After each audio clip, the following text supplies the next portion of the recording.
está cerrando un ciclo este día.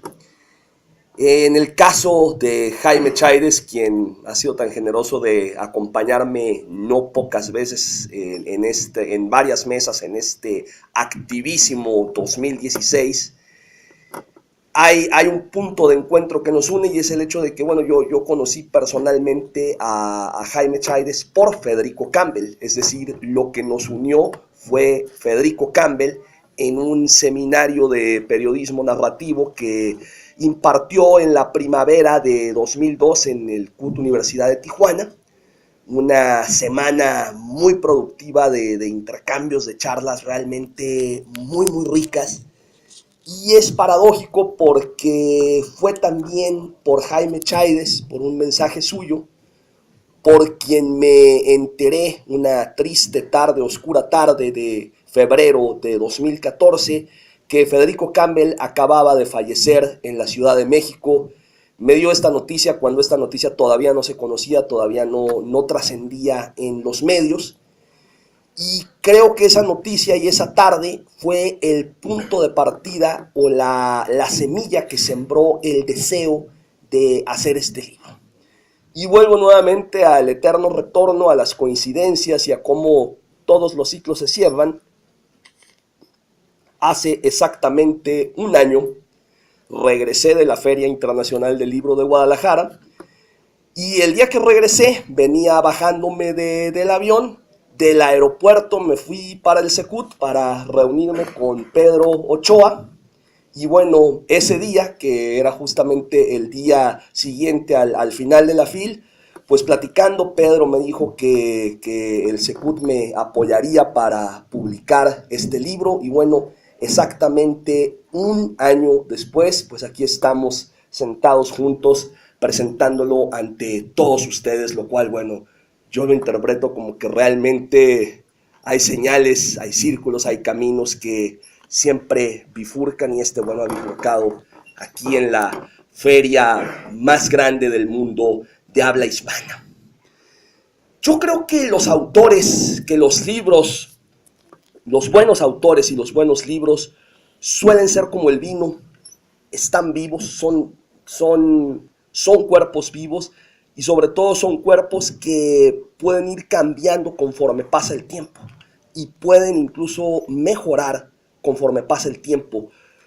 Yo pensé en un principio que yo estaba redimensionando a Federico Campbell, pero creo que en estos 2 años se está dando un nuevo redescubrimiento, una relectura de un autor absolutamente trascendente para mí en la historia de la literatura y el periodismo mexicano.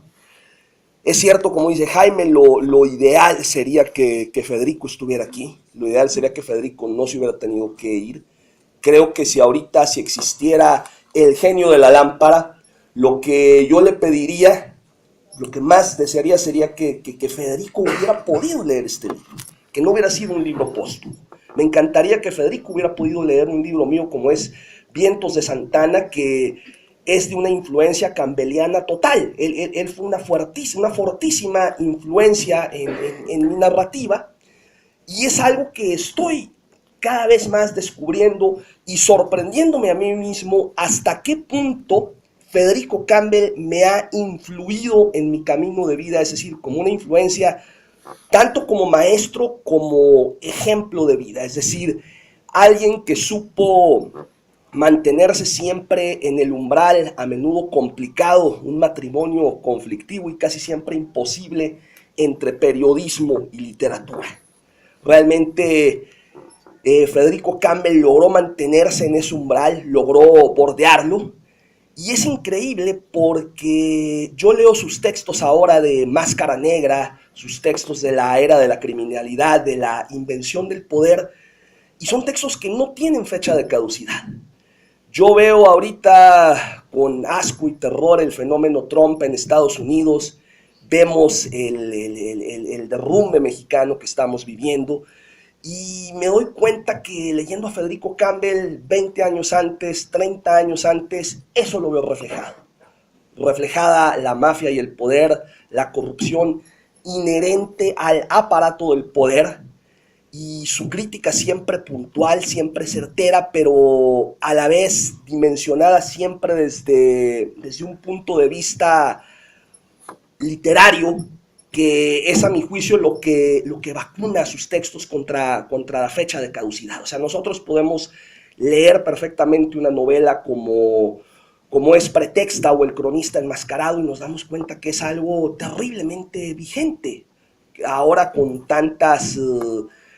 ahora que se han puesto de moda los videoescándalos en redes sociales o las grandes cadenas de difamación, nos damos cuenta que, bueno, Pretexta o El cronista enmascarado refleja lo que es un periodista al que le pagan abiertamente para difamar a personas. Es una especie de sicario de la pluma.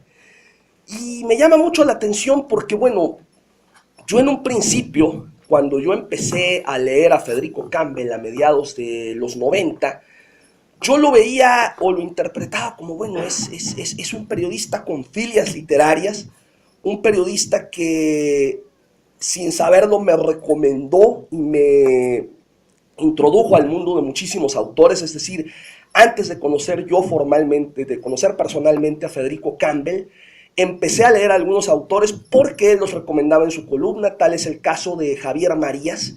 Recuerdo muy bien que en una de sus columnas, La hora del lobo de Milenio, recomendó mucho Negra espalda del tiempo de Javier Marías como un ejercicio de juego entre ficción y realidad.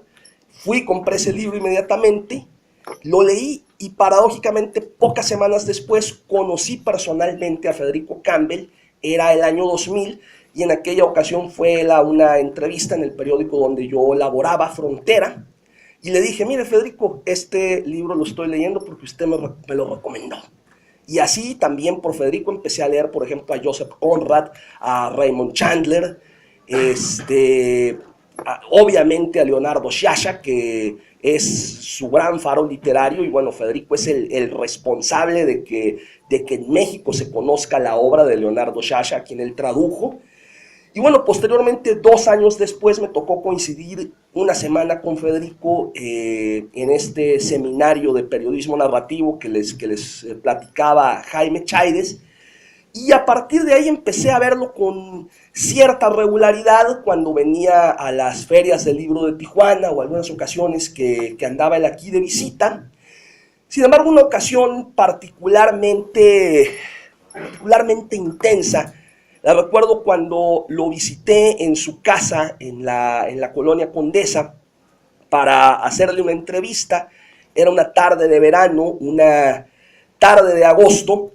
Y bueno, recuerdo que llegué a su casa, estaba el cielo oscurísimo, muy nublado, y en el momento en que comenzamos a charlar, bueno, se dejó venir un aguacero impresionante, realmente bíblico. Parecía que era de verdad el diluvio de Noé. Incluso vuelvo a escuchar esa grabación de esa entrevista y se escucha la tormenta, se escucha el agua rebotando en el tragaluz. Ni siquiera se alcanza a escuchar la voz de Federico porque estaba lloviendo tan fuerte que realmente el agua nos silenciaba. Recuerdo que le dije que si podía mostrarme su biblioteca. Su biblioteca estaba en un tercer piso, en una especie de buhardilla. El tercer piso era nada más la biblioteca, una suerte de tapanco con una escalera de caracol. Y bueno, pues fuimos subiendo a la biblioteca. Para mí la biblioteca de un escritor es una suerte de santuario, casi un templo, un recinto de lo sagrado. Me llamaba mucho la atención que, bueno, todo en los escalones incluso había apilados libros, en el piso había apilados libros, pequeños montoncitos por todas partes. Llegamos a la biblioteca con suelo de madera y me empezó a enseñar sus libros. Me empezó a enseñar libros con la firma de Juan Rulfo, con la firma de Leonardo Sciascia, una biblioteca realmente hermosa. Y de pronto Federico, que era muy disperso, se empezó a abstraer y se puso a ver sus libros, a abrirlos, a olerlos. De pronto era como si yo no estuviera ahí. Y me di cuenta que en lugar de de hablar con él o de seguirle haciendo más preguntas, lo mejor que podía hacer en ese momento era tomarle fotografías. Así es que saqué mi cámara y empecé a disparar mientras él estaba como vuelto loco en su propia biblioteca. Había libros en todas partes. Entonces me subí a la escalera de caracol y desde arriba le empecé a tomar fotografías. Y bueno, pues una de las fotos que le tomé es esta, que es la portada de nuestro libro que hoy presentamos y que, bueno, por cierto, hoy Milenio Diario tiene el buen detalle de publicar un fragmento del primer capítulo del ensayo. Así es que, bueno, El Lobo en su hora es un libro doble o triplemente significativo porque también es la primera vez en mi vida que me toca ilustrar la portada de un libro mío como fotógrafo. Es decir, algunas de mis portadas me las ha hecho, bueno, 3 de ellas, Francisco Cabello, un artista rosaritense. Una de ellas fue tomada por un fotógrafo, Luis García, otras han sido pues por diseñadores que ponen la editorial, pero bueno, esta es la primera vez en toda mi vida, en que es mi 9º libro publicado, que aparece mi crédito como fotógrafo de la portada. Y que, bueno, esta foto aparte es de un momento muy, muy especial. Recuerdo que me despedí de Federico bajo la lluvia. Yo, saliendo de su casa, ya tenía que correr al aeropuerto. Subí al taxi y lo vi a través del umbral de la puerta despedirse y me llamaba la atención que no se iba del umbral, es decir, no se fue hasta que el taxi desapareció. Todavía le tomé una última foto desde el taxi bajo la lluvia. Y lo que yo no sabía en ese entonces es que esa iba a ser la penúltima vez en mi vida que iba a ver a Federico Campbell. La última sería 3 años después, la noche del 29 de enero de 2014, en el Centro Cultural Tijuana, en la Cineteca Carlos Monsiváis, en una noche que para mí fue la gran despedida de Federico Campbell de la ciudad que tanto lo quiso y de la ciudad que él tanto quiso y que tanto le obsesionó. Sin saberlo, para mí esa noche fue su gran despedida, fue su adiós. Esa noche está narrada en este libro y es una noche que tiene una carga, cada que la recuerdo, caray, una carga de nostalgia, de energía muy dura, extrema. Por momentos a veces evoco libros como La muerte en Venecia de Thomas Mann o La máscara de la muerte roja de Edgar Allan Poe, porque la muerte ya estaba ahí. Es como en El luto humano de José Revueltas, la muerte estaba ahí, blanca en la silla con su rostro. Federico Campbell estaba hablándonos de Juan Rulfo en la Cineteca Carlos Monsiváis, pero la muerte ya estaba sentada al lado de él. Fue algo muy impresionante porque él en ese momento ya estaba enfermo. Lo que en ese momento él creía que era un típico catarro invernal de diciembre, pues se transformó, o más bien era el virus de la influenza, que lo mataría 2 semanas después. Y en ese momento, bueno, nadie lo sabíamos, pensábamos que tenía una pequeña gripa, se veía un poco cansado, se le oía la voz cansada, la voz mormada. Sin embargo, también se le veía emocionado, profundamente emocionado, porque fue quizá el gran homenaje en vida que le hizo Tijuana a Federico Campbell, una ciudad con la que tuvo una relación por momentos complicada. O sea, no es entendible la vida o la obra de Federico Campbell sin Tijuana. Y es muy extraña la relación y por eso, bueno, en este capítulo que menciona Jaime, Ítaca y Lubina, para mí Tijuana funge ese doble rol en la vida de Federico Campbell. Es Ítaca porque Federico Campbell siempre fue un Ulises que estaba tratando de regresar a su tierra mítica que era Ítaca, pero esa tierra mítica era una Tijuana que ya no existía. O sea, Federico no podía volver a esa Tijuana porque esa Tijuana había dejado de existir. Federico alguna vez me dijo, la Tijuana sobre la que yo escribo, la Tijuana por la que siento nostalgia, es una Tijuana que ya no existe. pero lo terrible es que es una Tijuana que a estas alturas de mi vida ya ni siquiera estoy seguro de si alguna vez existió. Si es una Tijuana de que viven mis propias fábulas, en las trampas del subconsciente, en los recuerdos que a menudo nos juegan bromas pesadas y nos inventan cosas. Los recuerdos son grandes creadores de ficciones, y la Tijuana de Federico Campbell es una Tijuana que emerge de pronto entre los aviones de la Segunda Guerra Mundial que trasvolaban el Pacífico, la crisis de combustible, la crisis de llantas, el cruzar de los braceros por la frontera, la Tijuana de los apagones, la Tijuana de la paranoia por una posible invasión japonesa, pero también la Tijuana de su padre, del padre telegrafista que un día en una borrachera renuncia al telégrafo y pierde su jubilación cuando ya le faltaba poquísimo para obtenerla, y de pronto no puede soportarlo y acaba poniendo un escritorio público para hacerle cartitas o documentos a los analfabetas afuera de la que era su oficina, y que era para él un gran orgullo ser telegrafista y dominar la clave Morse. Y sin embargo, bueno, acabó juntándose en tabería afuera del correo, afuera de su oficina, hasta que un día el alcoholismo acabó con su vida y se desmoronó como Pedro Páramo, como un montón de piedras en la esquina de Aguacaliente y Ocampo. Y esas dos cosas marcaron para siempre a Federico Campbell, Tijuana y su padre.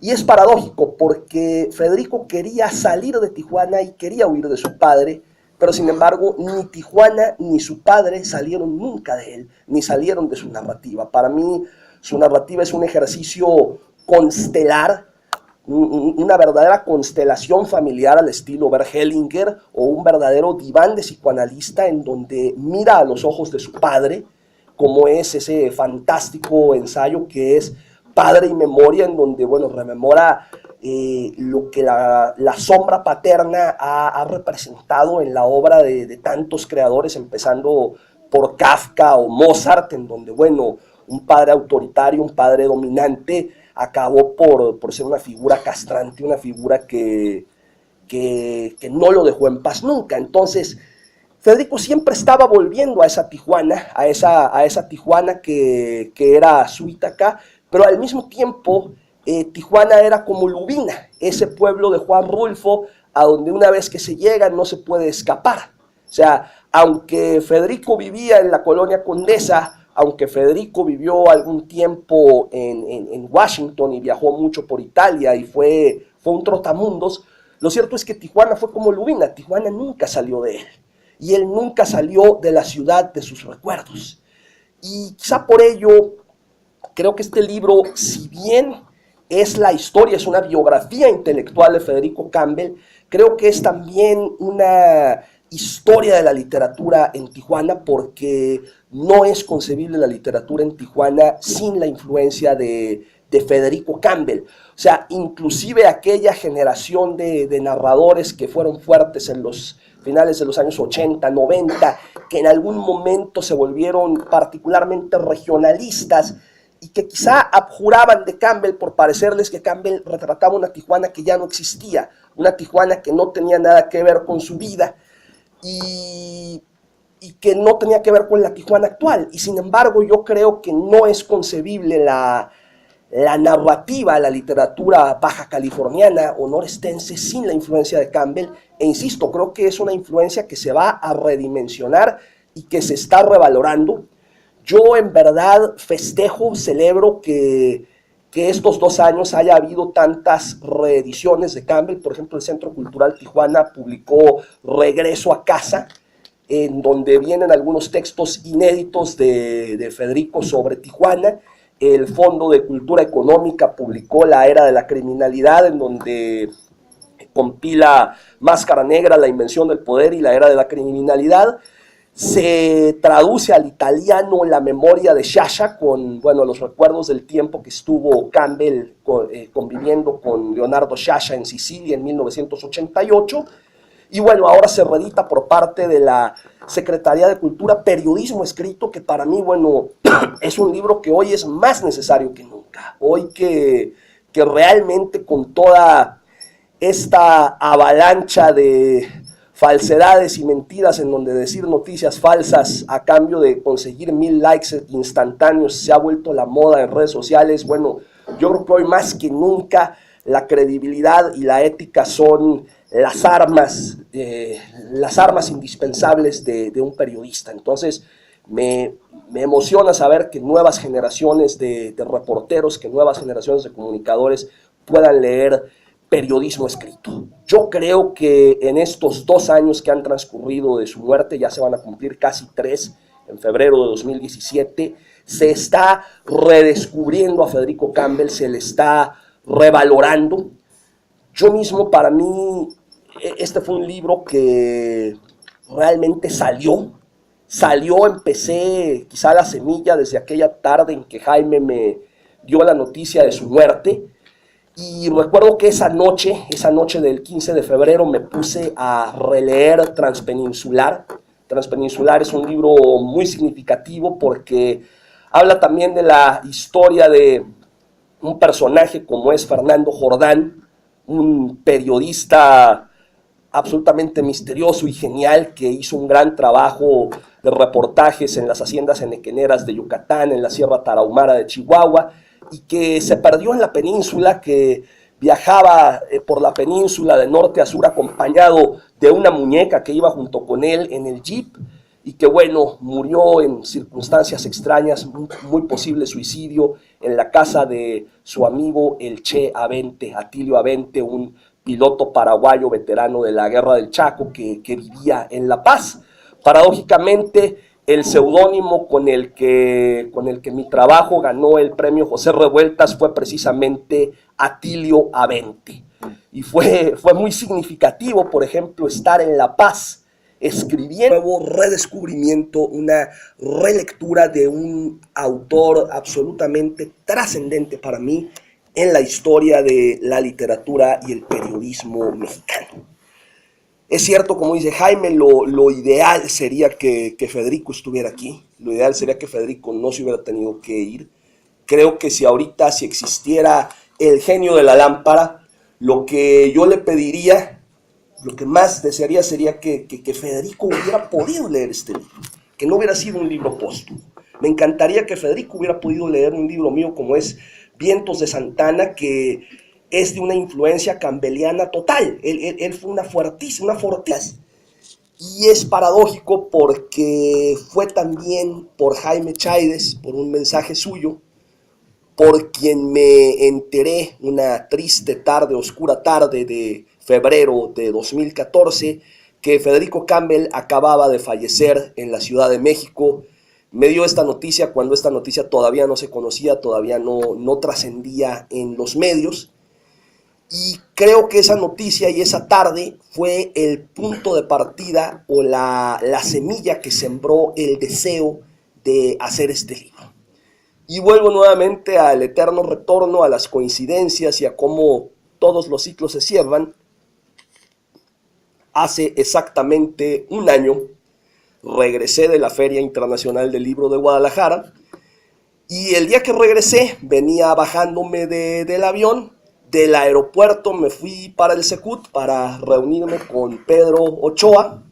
Y bueno, ese día, que era justamente el día siguiente al final de la FIL, pues platicando, Pedro me dijo que el Secut me apoyaría para publicar este libro. Y bueno, exactamente 1 año después, pues aquí estamos sentados juntos presentándolo ante todos ustedes, lo cual, bueno, yo lo interpreto como que realmente hay señales, hay círculos, hay caminos que siempre bifurcan, y este bueno ha bifurcado aquí en la feria más grande del mundo de habla hispana. Yo creo que los autores, que los libros, los buenos autores y los buenos libros suelen ser como el vino, están vivos, son cuerpos vivos. Y sobre todo son cuerpos que pueden ir cambiando conforme pasa el tiempo. Y pueden incluso mejorar conforme pasa el tiempo. Yo pensé en un principio que yo estaba redimensionando a Federico Campbell, pero Creo que en estos 2 años se está dando está cerrando un ciclo este día. En el caso de Jaime Chaires, quien ha sido tan generoso de acompañarme no pocas veces en varias mesas en este activísimo 2016, hay un punto de encuentro que nos une, y es el hecho de que, bueno, yo conocí personalmente a Jaime Chaires por Federico Campbell. Es decir, lo que nos unió fue Federico Campbell en un seminario de periodismo narrativo que impartió en la primavera de 2002 en el CUT Universidad de Tijuana. Una semana muy productiva de intercambios, de charlas realmente muy rica.